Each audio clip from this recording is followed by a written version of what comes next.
Bueno, muchas gracias por la invitación, Fernando. En realidad, todas las cosas que dijo, tiene que creer como un 7% más o menos. Lo demás es solamente exageración porque somos amigos, así que eso quería dejarlo en claro. Este tema es súper interesante, ¿ah? Yo primariamente, cuando partí, me gustaba la córnea y después empecé a hacer glaucoma por las complicaciones que tenían los pacientes de córnea con glaucoma. Y finalmente me quedé en glaucoma cuando ya otra gente se empezó a especializar en córnea. Entonces, la córnea fue siempre como mi primer amor, que me abandonó, digamos. Así que vamos a ir hablando hoy día acerca de la relación que hay entre la cirugía refractiva y los pacientes en que uno sospecha glaucoma. Ustedes me dicen si se ve bien la pantalla. ¿Se ve? Sí, perfecto. Entonces ese es el tema, la cirugía refractiva en pacientes con sospecha de glaucoma. No tengo conflictos de interés con la presentación, así que vamos a partir directamente. Primero tenemos que definir quién es un sospechoso de glaucoma, ¿no es cierto? Generalmente se habla de alguien que presenta cualquiera de las características que vamos a nombrar. Uno, que es el principal, digamos, factor de sospecha, que es tener la presión intraocular elevada. El aspecto de la cabeza del nervio óptico o de las capas de fibras nerviosas de la retina que sugiera un daño glaucomatoso. Todos sabemos cuáles son los cambios. Un defecto inexplicable del campo visual compatible con glaucoma. Inexplicable por otra causa, digamos. Ángulos anormales y hay que considerar también una fuerte historia familiar de glaucoma y otros factores de riesgo. Para la cirugía refractiva y el glaucoma, la única contraindicación absoluta es el glaucoma no controlado. Eso está en la Preferred Practice Pattern de la Sociedad Americana de Oftalmología como una de las contraindicaciones absolutas. Y también las recomendaciones de la Sociedad Española de Oftalmología, y si uno sigue revisando, se va repitiendo, digamos, en todas las recomendaciones. Esta encuesta es bastante antigua, pero es muy interesante. Eh, Se plantea acá si se recomienda hacer cirugía refractiva en los pacientes que tienen el diagnóstico de glaucoma. El 80% de los glaucomatólogos dicen que no, y la mitad de los corneólogos más o menos, un poco más de la mitad en realidad, debo dárselo, dicen que no. Pero hay un porcentaje que es bastante entusiasta en hacerle cirugía refractiva igual a los pacientes que tienen el diagnóstico de glaucoma. Eh, por otro lado, si consideramos los pacientes que son sospechosos de glaucoma, tres cuartos de los corneólogos dicen que están, digamos, proclives a hacer cirugía refractiva en pacientes sospechosos de glaucoma, y eso se acompaña por un dos tercios de los glaucomatólogos. Por tanto, si lo miramos desde este punto de vista, en los sospechosos de glaucoma no existe esa mayor duda como en los pacientes con glaucoma, ni por parte de los cirujanos refractivos, que son mucho menos dudosos, digamos, ni tampoco por los glaucomatólogos, que en general, como ustedes saben, somos mucho más conservadores. ¿Qué es lo que hay que mirar aquí? Porque hay que mirar el futuro. La miopía, que nosotros sabemos es un factor de riesgo muy importante para el glaucoma, se está transformando en una epidemia. Más o menos en el 2010, cerca del 28% de la población mundial era miope. Y eso se está aumentando y se piensa que para el año 2050, alrededor del 50% de las personas de la población va a ser miope. Y en Asia, esa cifra aumenta y aumenta y aumenta y se piensa que puede llegar a ser alrededor del 90%. Eh, la miopía, como vemos acá, aumenta el riesgo de glaucoma 2 a 3 veces cuando se compara con personas que no son miopes. O sea, un miope tiene 2 a 3 veces más riesgo de tener glaucoma. Y ese riesgo es independiente de otros factores de riesgo del glaucoma y es independiente de la presión intraocular. Así que es un factor, como les digo, muy importante y muy a tener en cuenta por lo que va a ir ocurriendo. A medida que más y más personas miopes aparecen, van a aparecer más y más que van a querer cirugía refractiva. Por eso se vuelve cada vez más importante evaluar a estos pacientes con el glaucoma en mente y estar al tanto, digamos, de qué es lo que puede pasar, cuáles son las interacciones entre la cirugía refractiva y el glaucoma durante y después del procedimiento. Y por otro lado, un mayor número de pacientes se han sometido a cirugía refractiva antes, cuando eran jóvenes, ya lo estamos viendo, muchos pacientes, los pacientes que se van a operar de catarata cada vez más y más tienen cirugías refractivas previas, los pacientes, digamos, que consultan tienen más y más cirugías refractivas previas, y eso es muy importante.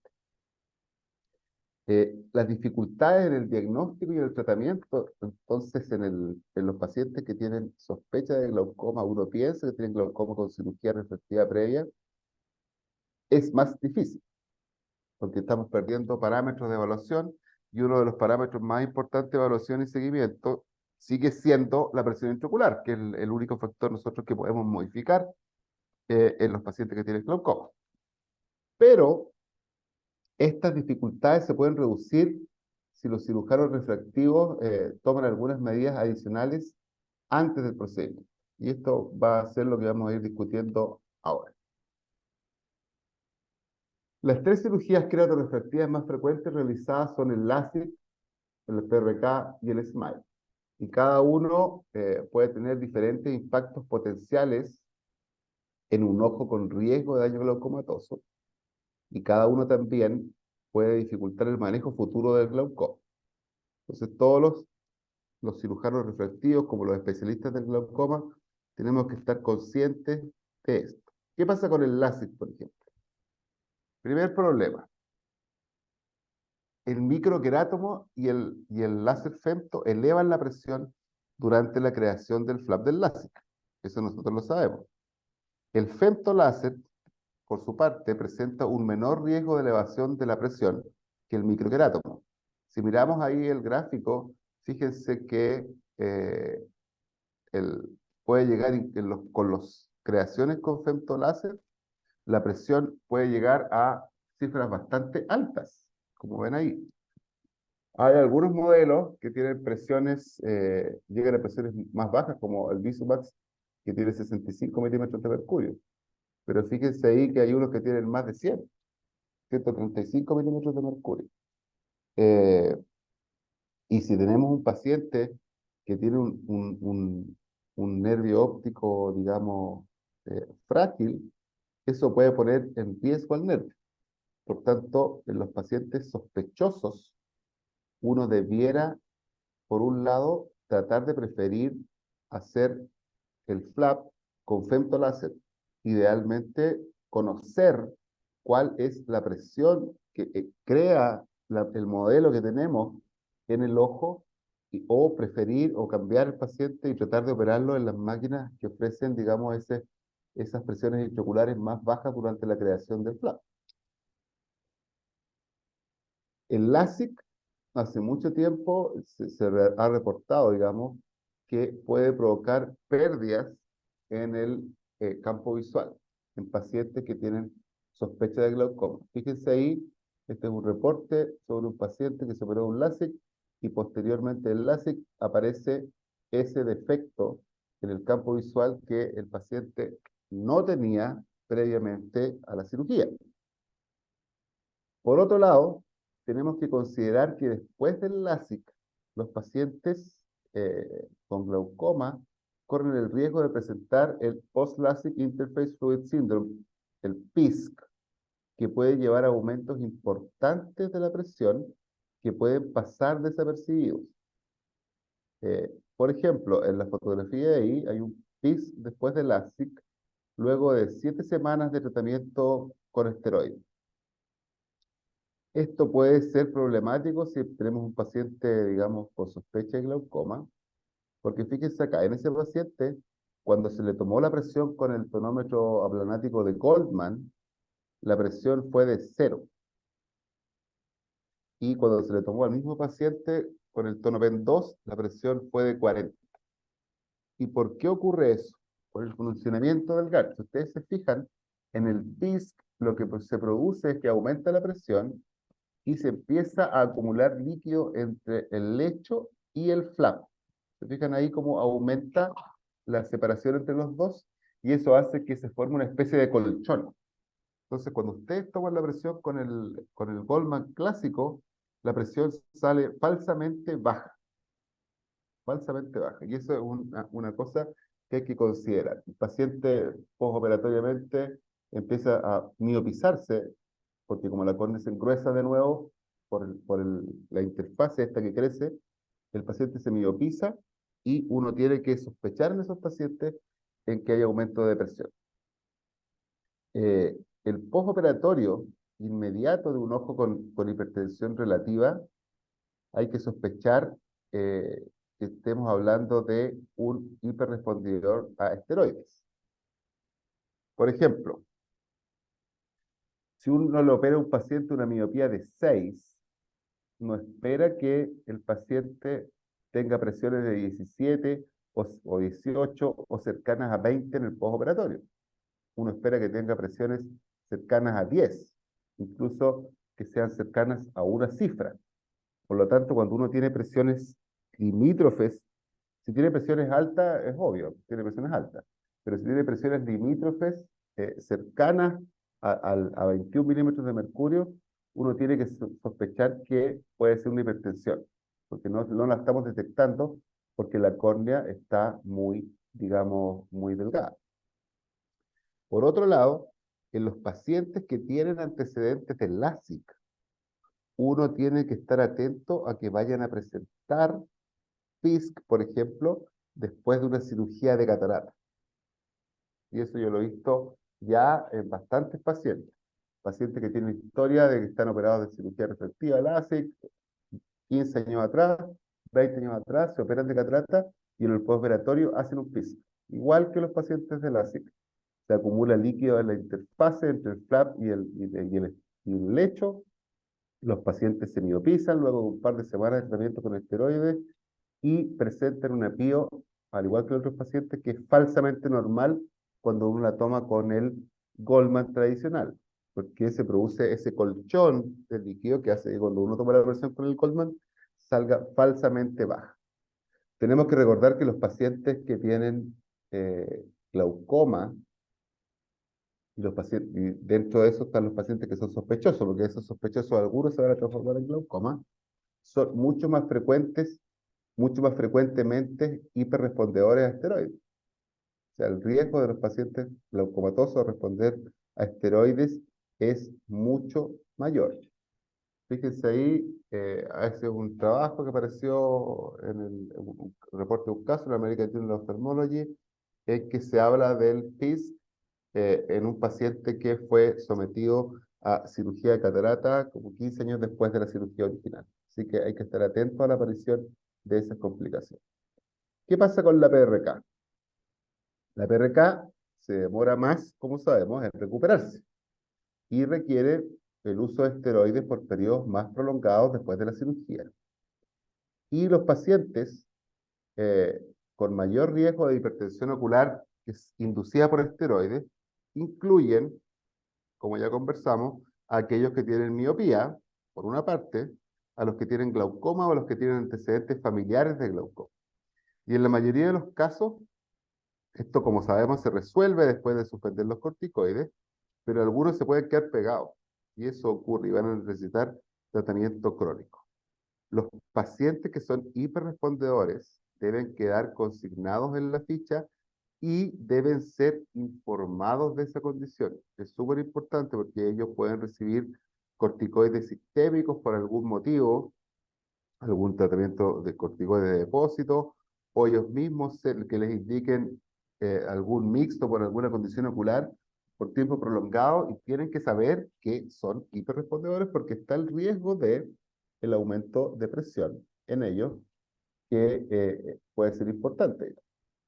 Fíjense ahí, entre el 46 y el 92% de los pacientes con glaucoma primario de ángulo abierto pueden tener una elevación significativa y potencialmente dañina, digamos, por esteroides tópicos. Así que esa es una cosa que es muy, muy importante de consignar y fijarse en los pacientes que son sometidos a este tipo de cirugías en el postoperatorio, porque tienen un riesgo mucho mayor de hacer hiperrespuesta corticoide. Y tenemos que considerar también las presiones. Como les decía antes, acordarse que los pacientes que están operados tienen córneas muy delgadas. O sea, si tú operas a un paciente con 6, con 7, la córnea va a quedar bastante delgada y las presiones que uno espera tener en esos pacientes son cercanas a 10, como les había dicho, o de una cifra. Si el paciente tiene 20, 21, es sospechoso. Siempre estar sospechando. ¿Qué pasa con el SMILE? El SMILE, eh, los pacientes que se someten al SMILE usan esteroides por unos periodos mucho más acotados. Por lo tanto, no hay un problema real con el glaucoma inducido por corticoides, por ejemplo, o que tengan picos de presión muy significativos. Eh, Todavía hay que tener en cuenta las mediciones de PIO más bajas debido a que es una córnea más delgada después de la extracción del lentículo. Eso no cambia. Las presiones que les vamos a tomar a estos pacientes van a ser más bajas. Si uno lo mira así, el PRK y el SMILE pueden ser mejores opciones porque no requieren la creación de un flap, ¿no es cierto? Y eso evita la elevación aguda de la presión intraocular que podría afectar a un nervio óptico que está ya comprometido o en riesgo o, por decirlo de alguna forma, con la predisposición. El SMILE, además, entonces tendría menor riesgo de hipertensión inducida por esteroides. Entonces sería teóricamente la mejor elección en pacientes sospechosos y en pacientes que tienen glaucoma, que van a ser sometidos a cirugía refractiva. Una, una nota que quería hacer ahí es respecto al uso de los corticoides. Hay que acordarse que todos sabemos que hay corticoides que tienen menor riesgo de provocar hipertensión ocular. Hay otros corticoides que tienen mayor riesgo de provocar hipertensión ocular. Dentro de los que tienen menor riesgo, todos sabemos que la fluorometolona es una muy buena opción, pero hay que acordarse que en el efecto de los corticoides va a participar el tipo de vehículo en que viene el corticoide. Por ejemplo, hay fluorometolona en las tres formas. Hay fluorometolona acetato, alcohol y fosfato. Y hay que acordarse que la fluorometolona acetato penetra mucho más al ojo y tiene más riesgo de provocar hipertensión ocular que la fluorometolona que viene en vehículos de alcohol y fosfato. Así que eso también tenemos que considerarlo en el momento de indicar cualquier corticoide, tratar de hacerlo con el vehículo que tiene menor penetración para disminuir el riesgo de hipertensión ocular. ¿Qué pasa con los lentes fáquicos? Una revisión de complicaciones perioperatorias relacionadas con los lentes fáquicos muestran que la hipertensión ocular y el glaucoma secundario están entre las más importantes, 4,4% del total. Y estas hipertensiones, o digamos, hipertensión ocular o glaucoma, se debió a el uso de esteroides, al bloqueo pupilar, síndrome de dispersión pigmentaria y a un ángulo estrecho secundario, digamos. Sin embargo, aquí es muy importante la idea que finalmente perseveró el doctor Saldívar, que es el aquaport. El aquaport, que es digamos, el agujero en el medio del lente, los que tienen, cuando uno compara los ICL sin aquaport versus aquaport, los que no tienen aquaport acumulan la mayor parte de las complicaciones relacionadas con la presión intraocular. Y los que tienen aquaport tuvieron una mucho menor incidencia de las mismas. Así que hay que estar atento con eso. ¿Qué pasa con la extracción de cristalino claro? Reemplazar el cristalino natural del ojo por una lente intraocular, ¿no es cierto? Puede reducir la PIO, especialmente en los pacientes hipermétropes, que tienen ojos más pequeños, y en estos pacientes, en realidad, en los pacientes hipermétropes altos, mediano alto, yo te diría de 3 para arriba, elimina la causa anatómica del glaucoma por cierre angular primario. Ese es un concepto que tenemos que incorporar en, en nuestro pensamiento refractivo, digamos.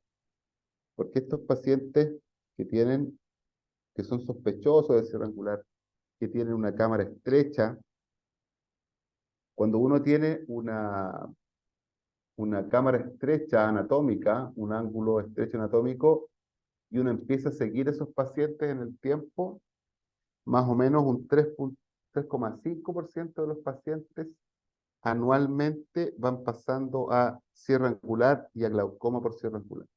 Esa es como la evolución. Y eso va ocurriendo por el crecimiento del volumen del cristalino. El cristalino es como una cebolla, va creciendo cada vez más, va empujando cada vez más hacia adelante las estructuras y va haciendo que se produzcan probablemente durante el día, durante todos los días consecutivos, aumentos de presión arterial al atardecer o al amanecer, cuando haya posición del iris contra el trabéculo, que nosotros no nos damos cuenta, no los vamos a pesquisar en la consulta, porque cuando está full luz y con la lámpara, aunque tenga la luz muy baja, la pupila va a estar pequeña, entonces el paciente no va a tener esos bloqueos. Va a provocar un daño crónico que se va a ir sumando y sumando en el tiempo. Si ustedes se fijan acá, eso es lo que ocurre en un paciente alto hipermétrope. O sea, tienen un lens rise, un lens volt mucho más aumentado. Fíjense cuánto es el lens volt de ese paciente cuando uno lo mide. Es un problema anatómico. Los pacientes con cierre angular tienen cámaras más estrechas, tienen ojos más cortos, tienen mayor lens volt, tienen unos cristalinos que son más gruesos y que están anteriormente posicionados. Si ustedes se fijan acá, esta es la distancia que hay entre la pupila o la cara posterior de la pupila y el cristalino. Mientras más cerca está el cristalino de el iris, mientras más bajo es ese canal que se produce alrededor de la pupila, más alta es la presión, el delta de presión entre la cámara anterior y la cámara posterior. Fíjese, cuando esa altura es alrededor de 3 micrones, el delta entre la cámara anterior y la cámara posterior puede llegar hasta 10 milímetros de mercurio, que es bastante importante. Entonces, mientras más estrecho es el espacio entre el cristalino y el iris, mayor es el delta de presión entre la cámara anterior y la cámara posterior. Aquí seguimos insistiendo en que en estos pacientes, los pacientes con cierre angular primario, digamos, y con glaucoma por cierre angular primario, lo principal que tienen es un problema anatómico. Y esa cronicidad de, de contacto, no contacto, contacto, no contacto, hacen que la malla trabecular se vuelve un tejido compacto. O sea, hay fibrosis de la malla trabecular, se vuelve un tejido compacto, se desarrolla nuevo tejido ahí, y eso hace que la permeabilidad del trabéculo vaya disminuyendo. Entonces, si nosotros retardamos mucho la cirugía, o esperamos que el paciente tenga una catarata, digamos, como decían antes, esperar que la catarata esté madura para operarlo, probablemente vamos a llegar tarde porque ya va a tener un daño mayor. Entonces, los pacientes que tienen cierre angular primario, que son sospechosos de cierre angular, y por supuesto los pacientes que tienen glaucoma con mayor razón, son candidatos a tener una cirugía de extracción de cristalina. O sea, si a mí me llega un paciente con una sospecha de cierre angular primario, una mujer de 50 años, eh, y tiene una visión de lejos 0,6, 6 décimos, 7 décimos, yo le ofrezco la cirugía de cristalino claro como una solución para su problema, digamos, anatómico y que además le va a dar el plus de no tener que usar anteojos en el futuro, que es una cosa bastante buena. Con los pacientes miopes es distinto, porque los pacientes miopes tienen un riesgo mayor de desprendimiento de retina. Y ese riesgo se empieza a quebrar después de los 54 años, de los 55 para arriba, uno ya puede empezar a plantearle esa posibilidad. Pero en los casos de los pacientes que tienen cierre angular, el problema de ellos es el cristalino. Ese es su problema, es el origen del problema potencial que tienen o el problema actual que tienen. Por lo tanto, ahí la extracción del cristalino es el camino para que se curen, digamos. Eh, la cirugía de catarata no hay que dilatarla, hay que tratar de hacer un FACO lo más precoz posible, y en los pacientes que tienen cierre angular clínico, digamos, yo por lo menos les ofrezco la extracción de cristalino claro a partir de los 50 años, pensando que son hipermétropes y que el riesgo que tienen de tener complicaciones retinales es muy, muy bajo. Por ejemplo, acá tenemos un paciente, como les decía, con sospecha de cierre angular o cierre angular primario o un glaucoma incluso de cierre angular primario inicial, que no tiene pérdida en el campo visual, que tiene algunos cambios en el OCT y que la presión está bien controlada con un medicamento. Este personaje puede ser candidato a todas las opciones de lente intraocular, desde los lentes más básicos hasta los lentes más complejos, como los lentes multifocales, etcétera. Tenemos que recordar que la posibilidad de curación de un paciente con un cierre angular primario después de la cirugía de catarata o de cristalino claro es de entre un 70 y un 90%. Esa es su posibilidad de que se cure, de que no tenga más problemas. Mientras más precoz, por supuesto, la posibilidad de curación es más alta. ¿Qué tenemos que saber sobre facomulsificación y presión intraocular en los pacientes con glaucoma? Hay un riesgo de picos de presión que es alrededor de un 20%. Un poquito de agua para la garganta. Y eso se repite, o sea, los pacientes que tienen glaucoma o que tienen sospecha de glaucoma o que tienen antecedentes familiares de glaucoma, porque ellos van a tener más riesgo de tener glaucoma en el futuro, tienen más riesgo de hacer picos de presión intraocular. Eh, y si ustedes tienen un paciente que opera y que anda todo, que la cirugía anda súper bien, que no tiene nada, y no tiene diagnóstico de glaucoma, y no tiene historia familiar, y no tiene nada, y hace picos hipertensivos después de la cirugía, ojo con ese paciente porque tiene más riesgo de hacer glaucoma en el futuro. Yo allá esos pacientes los identifico y cuando los voy siguiendo me voy fijando en el nervio óptico con mayor retención y en la presión intraocular. Porque la facomulsificación y la cirugía, digamos, es un estrés para los pacientes extra.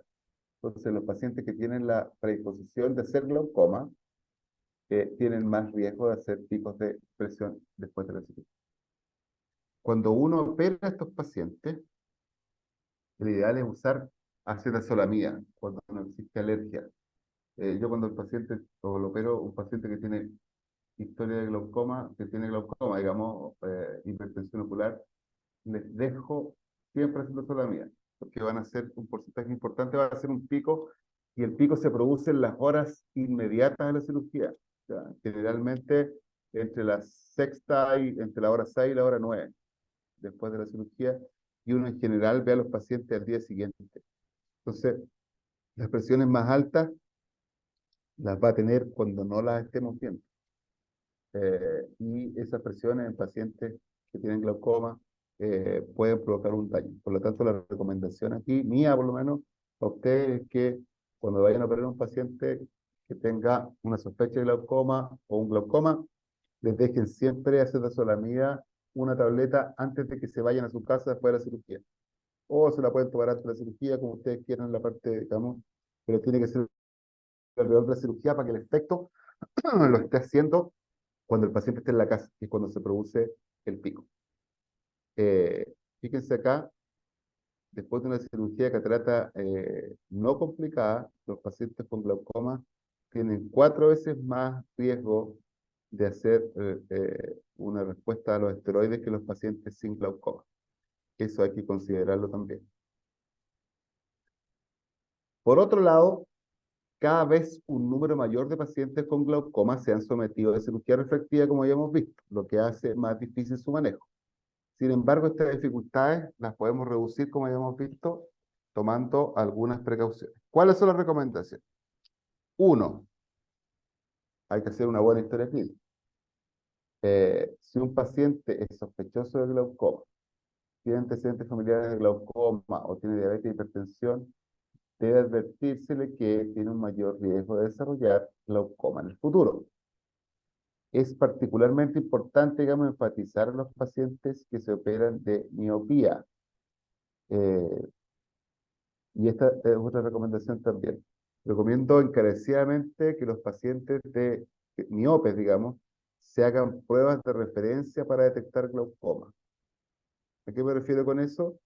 Si ustedes tienen un paciente que es miope, que tiene un disco óptico que les parece sospechoso, que tiene historia familiar de glaucoma previa, etcétera, uno debiera hacerle unos exámenes basales antes de operarlo de cirugía refractiva, porque esos exámenes van a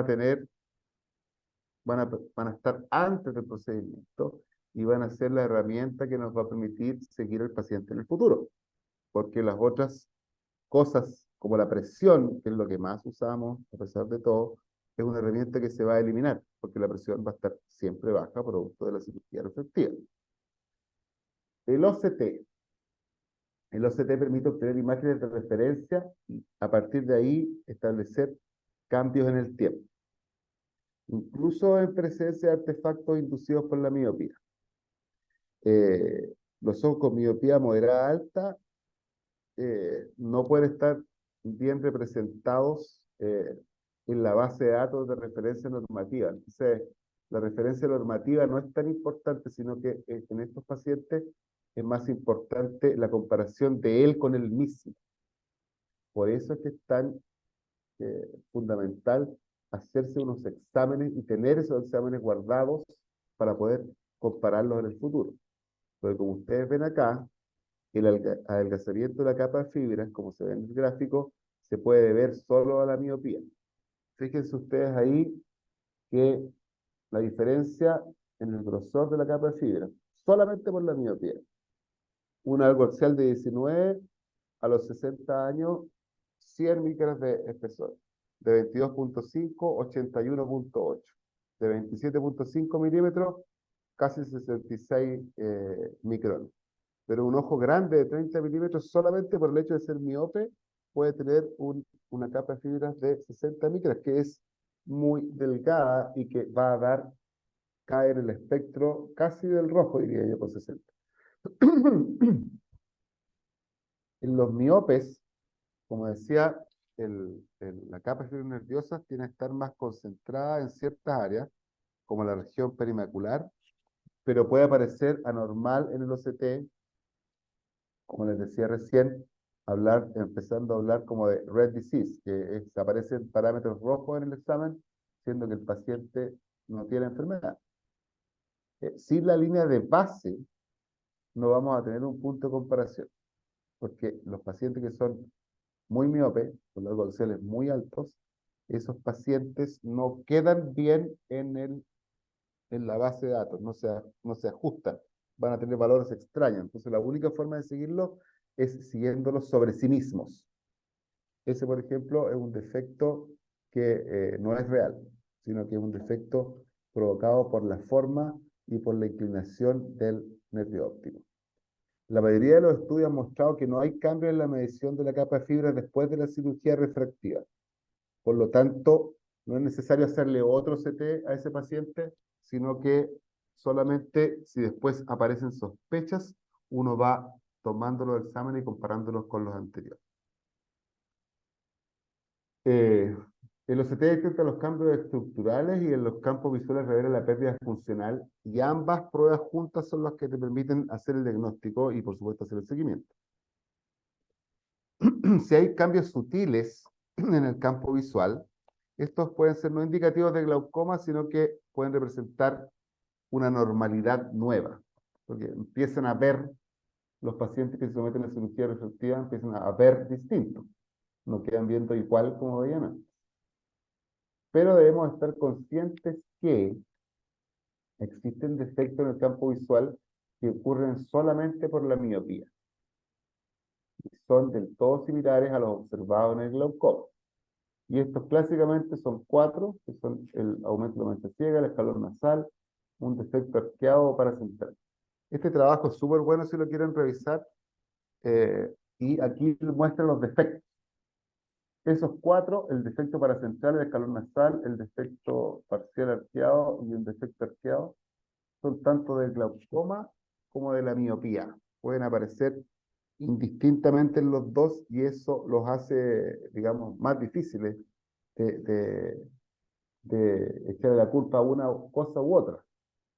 Por eso es tan importante tener el examen previo.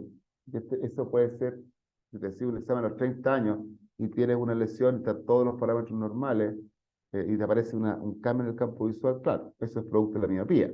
Si te lo hace a los 50 y te aparece un defecto, tú vas a pensar que tienes un glaucoma, si es que no tuvieras una base previa con la cual comparar.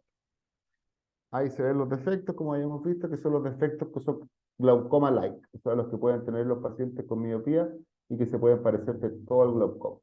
Pero hay otros defectos que están solamente relacionados con la miopía, que están ahí. Un escalón vertical, un defecto parcial, como se ve ahí en anillo, o algunos defectos que no son específicos. Y esos son atribuibles directamente a la miopía. Y si el paciente tiene esos defectos, uno se queda más tranquilo porque no son defectos glaucomatosos típicos, sino que son atribuibles a la miopía. La gonioscopía se tiene que realizar antes de cualquier cirugía refractiva,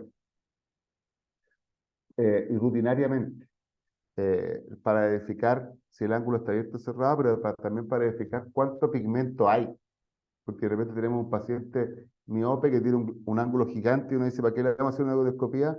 Y resulta que tiene una banda de pigmento en 360 grados gigante, y ahí se nos está pasando un grado de dispersión que uno se ha manifestado en la córnea o en la transiluminación iridiana, y eso nos puede provocar problemas en el futuro. O sea, la gonioscopía siempre es necesaria. Los cirujanos refractivos generalmente no la hacen. Bueno, los glaucomatólogos tampoco la hacen, y eso es muy malo. Por ejemplo, aquí en un estudio hecho en glaucomatólogos, más o menos la mitad de los pacientes diagnosticados con glaucoma de ángulo abierto no tienen gonioscopía.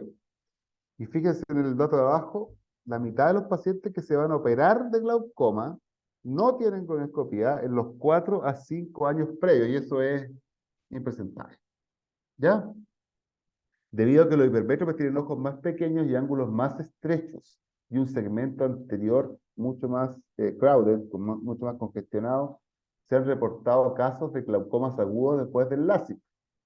Un pequeño grupo de pacientes miopes también pueden tener ángulos estrechos, por lo tanto, la gonioscopía es fundamental antes y después de la cirugía. Y como les decía también, permite evaluar el grado de pigmentación para diagnosticar el síndrome de dispersión pigmentaria, especialmente cuando no hay otros signos clínicos visibles de lámpara. El síndrome de dispersión pigmentaria es común en miopes y aumenta el riesgo de glaucoma pigmentario y de glaucoma inducido por esteroides. Hay que acordarse que este glaucoma se manifiesta daño en los pacientes jóvenes. Son los pacientes jóvenes, estos son de los glaucomas que se manifiestan más joven por la acumulación de pigmento. Y esto es clave. O sea, siempre se dice, yo creo que uno debiera insistir en eso y se puede hacer y no es tan difícil de hacer. De hecho, yo trato de tomar fotos a todos mis pacientes de nervio óptico y subirles la ficha en la consulta. Es la foto del nervio óptico. ¿Por qué? Porque el OCT y todas las otras cuestiones evolucionan en el tiempo y van cambiando, va cambiando la plataforma, no son compatibles entre ellas, bla, bla, bla, bla, bla. En cambio, la foto no cambia nunca de plataforma. La foto siempre va a ser la foto y se va a poder comparar independiente de cualquier otra cosa. Son especialmente valiosas en los miopes cuyos nervios ópticos pueden ser difíciles de interpretar, como ya hemos visto, y son mucho mejores que las descripciones escritas, evitando, digamos, la variabilidad que se produce entre los observados. Y la presión. La presión es importante obtener una serie de medidas pre y post en todos los pacientes, especialmente útiles en aquellos que van a desarrollar glaucoma. La cirugía refractiva, como habíamos conversado al comienzo, cambia la arquitectura y el grosor de la córnea, y este cambio puede causar que generalmente se subestima la presión, especialmente cuando se utiliza el Goldman. Eso hay que tenerlo en claro. O sea, el Goldman, su diseño está diseñado para ser más preciso al medir la córnea con una CCT, un espesor corneal central entre 520 y 530 micras. Después de la cirugía refractiva, la recomendación es medir la presión con más de un instrumento, entre aquellos que son menos probables de verse afectados por la ablación del electrodo. Si miramos acá, el Corbis, que es uno de no contacto con aire, con puff, es el más confiable para la medición de la presión en los pacientes después del LASIK y del PR. El ORA también funciona bien, un poco peor que el Corbis. El Pascal funciona mejor que el GAT para el seguimiento de los pacientes con PRK. El iCare también funciona mejor que el GAT y el Goldman, tanto en los pacientes con LASIK y con PRK. Y como les decía, el que anda peor de todo es el Goldman, que no está recomendado para medir la presión ventricular en los pacientes después de cirugía refractiva corneal. Entonces, ¿cuáles serían las conclusiones? Depende de las conclusiones. Si usted es un cirujano refractivo, tiene que ayudarnos para el futuro. Hay que pensar en el futuro de ese paciente, porque generalmente lo que ocurre es que llega el paciente con sospecha de glaucoma, operado de LASIK y no tiene ni un dato. Y no se acuerda ni siquiera de qué es lo que tenía cuando se operó. Entonces, si eres cirujano refractivo, buscar antecedentes familiares de glaucoma, explicarle al paciente que tiene un mayor riesgo de glaucoma por su miopía y que va a tener que hacerse seguimientos regulares, realizar el examen completo que incluye la conioscopía para descartar las cosas que conversamos y mediciones de la presión intraocular utilizando diferentes dispositivos. El ideal, si ustedes me preguntan a mí, es obtener exámenes basales cuando tengan dudas, incluidas fundamentalmente la foto del nervio óptico, que diría que es el mejor documento, OCT y campo visual. Y educar, esto es lo más importante, a los pacientes en mantener registro, en que ellos tengan y guarden, digitalicen sus exámenes, incluidas las lecturas de la presión. Y, por supuesto, muy importante, idealmente entregarles un informe de tratamiento de la refracción y del espesor corneal previo, escrito con la instrucción de que lo guarden porque es un dato fundamental a considerar en el futuro.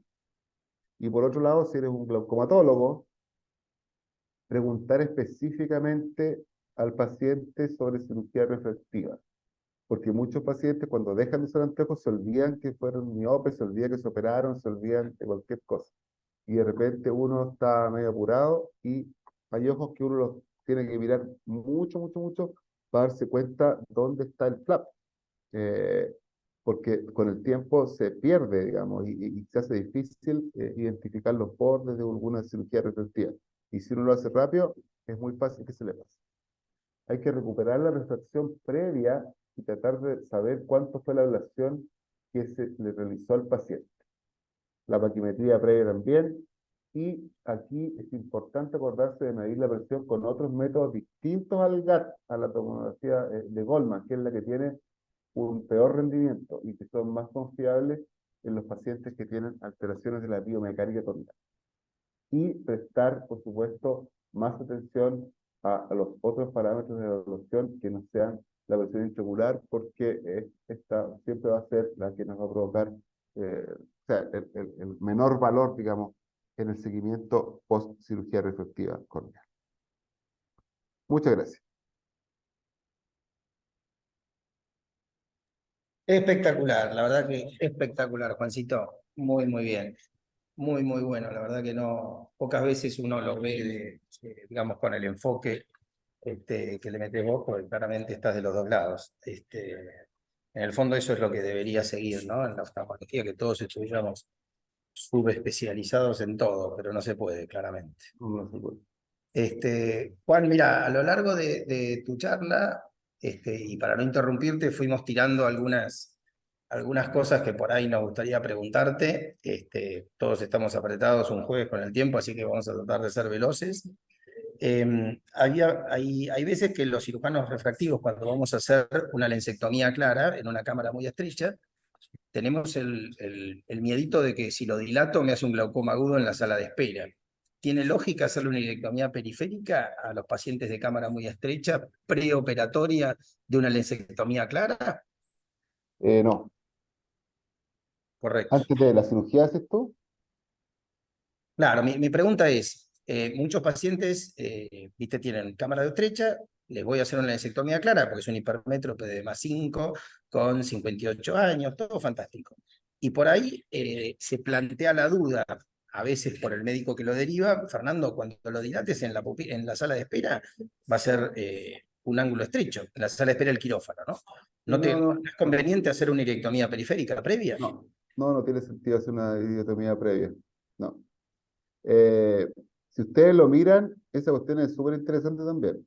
Yo he visto pacientes, o sea, hace poco vi uno con glaucomas agudos con idiotomías hechas.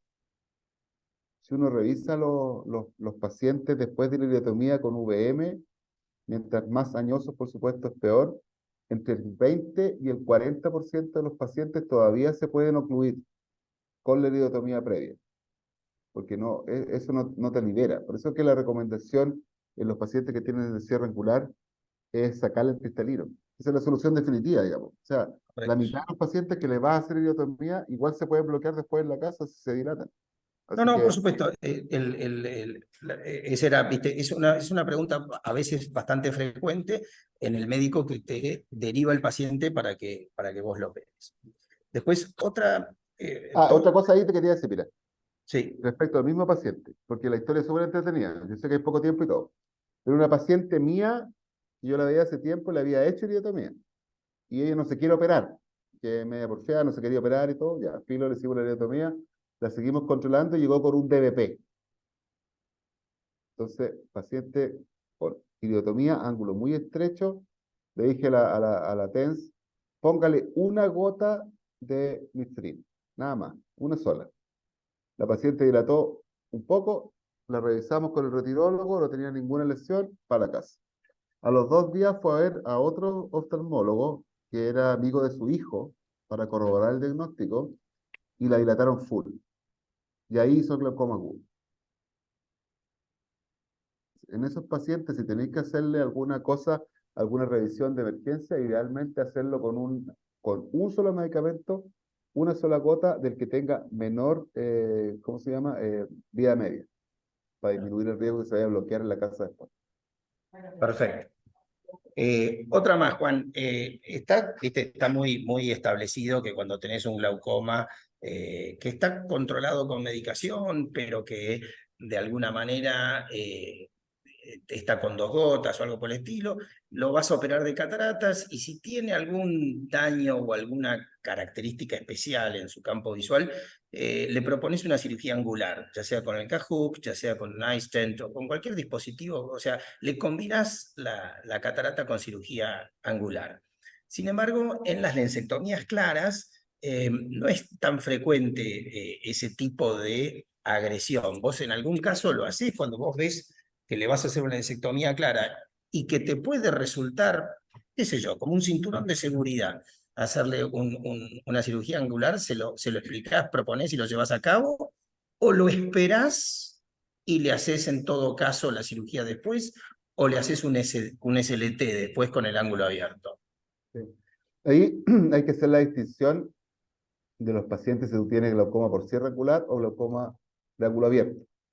Si es por cierre angular, yo siempre le hago la FACO sola. La única intervención extra que hago es si el paciente tiene sinequia, le hago con el sinequio liso. Nada más. Pero lo que se ha visto en los pacientes que se operan de catarata y que tienen glaucoma de cierre angular, cuando están controlados médicamente, es el rendimiento de la FACO comparado con una FACO trave, ya estamos hablando del paso siguiente en la cirugía de glaucoma, es el mismo. Y cuando tú lo operas en pacientes que tienen su glaucoma no controlado con medicamentos, el hacerle una FACO trave solamente te agrega 2 milímetros más de baja de presión específicamente en ese grupo. Y el otro dato interesante es que de esos pacientes que tienen un glaucoma no controlado, que tú les haces solamente la FACO, a los 2 años solamente el 14% ha requerido cirugía de glaucoma. O sea, yo creo que los pacientes que tienen cierre angular, glaucoma por cierre angular, la FACO sola y con goniocinecolisis cuando hay goniocinecia, pero no asociarle ninguna cosa extra porque en el 90% de los pacientes va a ser suficiente con eso y van a andar muy bien. En los pacientes con miopía y glaucoma de ángulo abierto, digamos, eh, los cristalinos claros que hago yo son mucho menos. Yo prefiero no hacer cristalinos claros en pacientes que son miopes. Y cuando tienen el diagnóstico de glaucoma y tienen algún grado de opacidad y están con tratamiento médico, siempre les hago algo, digamos, para disminuir el uso de medicamentos y para tener un colchón de presión en el tiempo. Perfecto. Bueno, por lo que veo, sos de los oftalmólogos que hacen la gonioscopía previa a la cirugía porque podés identificar goniosinequias. Sí, Que sí. eso me sorprende siempre que voy estoy súper interesado con las cosas mix, ¿no? La triangular. Y cuando voy a charlas, congresos, miro, etcétera, me hace gracia que le digan al público que tienen que familiarizarse con la gonioscopía, ¿viste? Como si no fuera algo qué sé yo, como que tuvieran que aprender a mirar con el oftalmoscopio directo. Lo que Eh, pasa es que la colonoscopía es, es, la debiéramos hacer todo, claro, pero obvio. tiene muchos puntos de error que la gente no cacha, ¿cachai? Por ejemplo, la colonoscopía que tú haces con el colonoscopio de tres espejos no sirve, no sirve, no te sirve para valorar el ángulo, porque te lo abre. En Ajá. cambio, la que te sirve es la colonoscopía de cuatro espejos, el Sussman, el que se hace central. Ese te permite hacer una colonoscopia dinámica y ver qué pasa con el ángulo, con la presión, si se abre, si se cierra, si se mantiene, si tiene un plató. El otro no te sirve. El colonoscopio de tres espejos es para mirar la retina periférica, no es para mirar el ángulo, es para otra cosa. Entonces, si partimos ahí, le preguntamos a una auditoria de oftalmólogos, ¿con qué colonoscopio hace la colonoscopia para examinar el ángulo? Puta, te apuesto que más de la mitad así con el tres espejos. Y no sirve. O sea, ya partimos mal desde el origen. Y por otro lado, la gonioscopía intraoperatoria es otro mono, que no tiene nada que ver con el No, no, sí, examen sí, intraoperatorio. eso se lo he visto hacer varias veces a Tommy Gripo y digamos, a través del ocular del ayudante, inclusive, no solo en la tele y viéndolo de afuera y de adentro. Y sí, tiene un arte, verdaderamente parece fácil, pero debe tener un arte importante. Claro que es mucho más fácil aprenderlo de alguien que lo hace bien, ¿no? Que te muestra cómo posiciona el cabezal del microscopio, cómo posiciona la cabeza del paciente, cómo dirige la mirada del paciente. O sea, yo se lo he visto hacer a Tommy en menos de un segundo, pero claro, le dio 3 instrucciones claves al asunto, ¿no? Sí. Por eso es súper importante hacer gonioscopía intraoperatoria a los pacientes que van a operar de catarata. Correcto.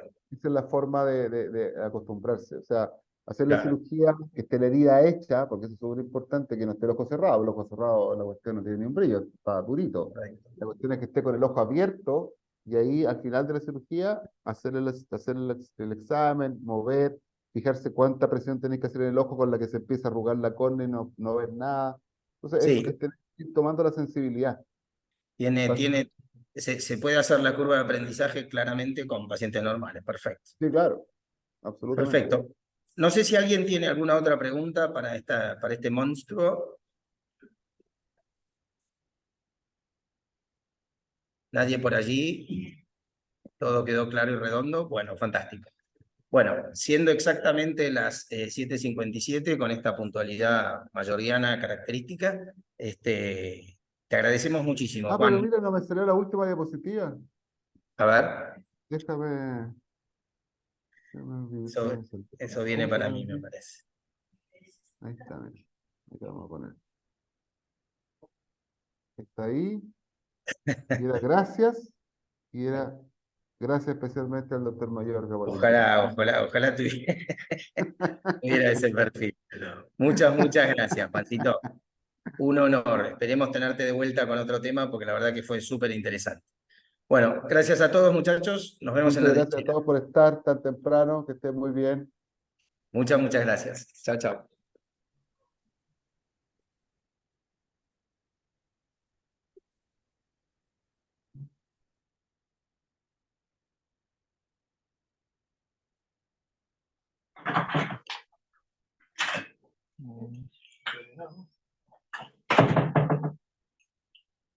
Estuvo bueno, ¿eh?